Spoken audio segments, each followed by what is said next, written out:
Today we will discuss the electric intensity due to infinite sheet of charge. Students, today we will use Gauss's law to measure the electric intensity or electric field of a infinite sheet of charge. इसके name से जाहिर है कि हमें infinite sheet of charge use करनी है। कोई एक शीट है जो कि इनफाइनाइट है और उस पर हमने कोई भी चार्ज यूज़ करना है। इस टॉपिक में हम पॉजिटिव चार्ज को डिस्कस करने वाले हैं। पॉजिटिव चार्ज इस पे हमने रखा और हम क्योंकि गॉसेस लॉ का यूज़ कर रहे हैं इलेक्ट्रिक फील्ड को मेजर करने के लिए, तो हमें गॉसियन सरफेस ड्रॉ करनी पड़ेगी। गॉसियन सरफेस जो कि यहाँ पे in the form of cylinder है, इसके दरमियान में कहीं हमने ये कोई सिलेंडर है जो इंसर्ट कर दिया कुछ इस तरह से कि उसका ये पार्ट इस शीट के बाहर है इन द फॉर्म ऑफ इसके फ्रंट पार्ट पे, और इसकी बैक पे ये पार्ट है जो बाहर है और ये इसके अंदर धंसा हुआ है, इसके अंदर एम्बेडेड है। तो इसके दो सरफेस, दो पार्ट्स पे हमने फ्लक्स मेजर करना है। पहला हिस्सा ये कोई सरफेस 1, इस जगह पे हमने फ्लक्स मेजर करना है। फिर यहाँ ये कोई सरफेस 2, इस जगह पे हमने इसका इलेक्ट्रिक फ्लक्स मेजर करना है। सबसे पहले हम इस सरफेस 1 को डिस्कस करते हैं। पॉजिटिव चार्ज है तो पॉजिटिव चार्ज की वजह से इसकी इलेक्ट्रिक फील्ड हमेशा आउटवर्ड डायरेक्शन में होगी, जो यहाँ पे रेडिश एरो से दिखाई गई है। और इस सरफेस पे हमने एरिया वेक्टर ड्रॉ करना है। तो एरिया वेक्टर हमेशा परपेंडिकुलर होता है उस सरफेस पे, जो कि ये इस तरह से ड्रॉ होगा। ये दोनों वेक्टर्स पैरेलल हैं। एंगल कौन सा बनेगा? 0 डिग्रीज़ का। तो ये सरफेस 1 का फ्लक्स हम मेजर करते हैं। Electric flux of surface 1 is E dot A, E A cos of 0 degree, क्योंकि दोनों वेक्टर्स पैरेलल हैं। कॉस 0 डिग्री इज़ 1, तो इसीलिए हमारे पास आंसर क्या आ जाएगा? ई ए। सरफेस 2 की बात करते हैं। सरफेस 2 पे अगेन अगर हम देखें पॉजिटिव चार्ज है, ये उसकी कोई बैक सरफेस है।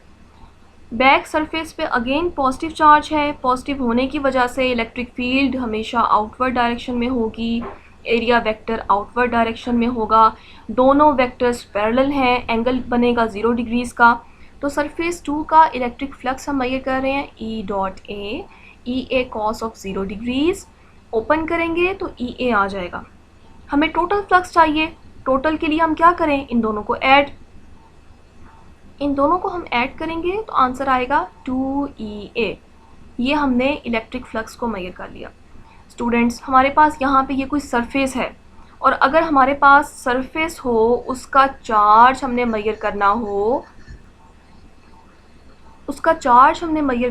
तो चार्ज मेजर करने के लिए हम जो टर्म यूज़ करते हैं उसको कहते हैं सरफेस चार्ज डेंसिटी, जिसको सिग्मा से डिनोट किया जाता है। What is sigma?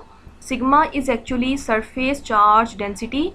और मैथमेटिकली इसको जब आप ओपन करते हैं तो ये charge per unit area Q by A इस तरह से ओपन होगा। और यहाँ पे अगर हम इसको मज़ीद सॉल्व करें, हमें चार्ज चाहिए। चार्ज के लिए हमने एरिया को इस तरफ मल्टीप्लाई कर देना है। Sigma A is equals to charge. अब हम गॉसेस लॉ यूज़ करने जा रहे हैं। Gauss's law is phi E is equals to 1 by epsilon not multiplied by charge enclosed by that surface. Charge कितना है? चार्ज हमने यहाँ मेजर किया सिग्मा A, तो इसको हम यहाँ पुट करेंगे sigma A multiplied by 1 by epsilon naught. Phi E की टर्म पुट करते हैं। फाई E टोटल फ्लक्स हमने ऊपर मेजर किया, ये कोई इक्वेशन 1 थी, 2EA।